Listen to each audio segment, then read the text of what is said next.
அஸ்ஸலாமு அலைக்கும் வரஹ்மத்துல்லாஹி வபரகாத்துஹு. அன்பான மக்களே, நாம் இப்போ பார்த்துக்கிட்டு இருக்கிறது வந்து மக்பரா அல் மௌலா, மக்காவுடைய கபர்ஸ்தானை தான் நம்ம பார்த்துக்கிட்டு இருக்கோம்.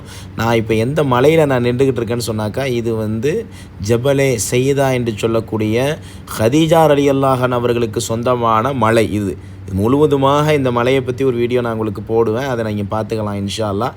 எனக்கு பின்புறமாக இருக்கக்கூடிய அந்த காட்சியை இது வரைக்கும் நீங்கள் இந்த லாங் வியூவில் பார்த்துருக்க வாய்ப்பு இல்லை. இதுதான் ஃபஸ்ட் டைமாக நீங்கள் பார்க்கலான்னு கூட நினைக்கிறேன். யூடியூப்பில் யாருமே இந்த அளவுக்கு எடுத்து போடலை.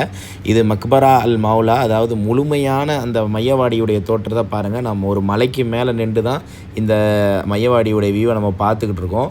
அந்த ரோட்டுக்கு அந்த பக்கமும் கபர்ஸ்தான் இருக்குது, ரோட்டுக்கு இந்த பக்கமும் கபர்ஸ்தான் இருக்குது, இடையில வந்து டனல் இருக்குது, அதையும் நம்ம பார்த்துக்கிட்டு இருக்கோம். அல்ஹம்துலில்லாஹ். இதில் தான் எல்லா சஹாபாக்களும் அடக்கம் செய்யப்பட்டிருக்கிறாங்க. ஹதீஜா ரலியல்லாஹு அன்ஹா அவர்கள் இங்கு தான் அடக்கம் செய்யப்பட்டிருக்காங்க. அஸ்மா பின்த் அபூபக்கர் ரலியல்லாஹு அன்ஹா அவர்களும் இங்கே தான் அடக்கம் செய்யப்பட்டிருக்காங்க.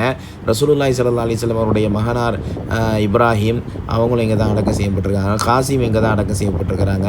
ரசூலுல்லாஹி ஸல்லல்லாஹு அலைஹி வஸல்லம் அவர்களுடைய பெரிய தகப்பனார் அபூ தாலிப், அப்துல் முத்தலிஃப் பாட்டனார், இவர்கள் எல்லாம் இங்கே தான் அடக்கம் செய்யப்பட்டிருக்காங்க. மேலும் நிறைய நபித்தோழர்கள் இங்கே அடக்கம் செய்யப்பட்டிருக்கிறாங்க.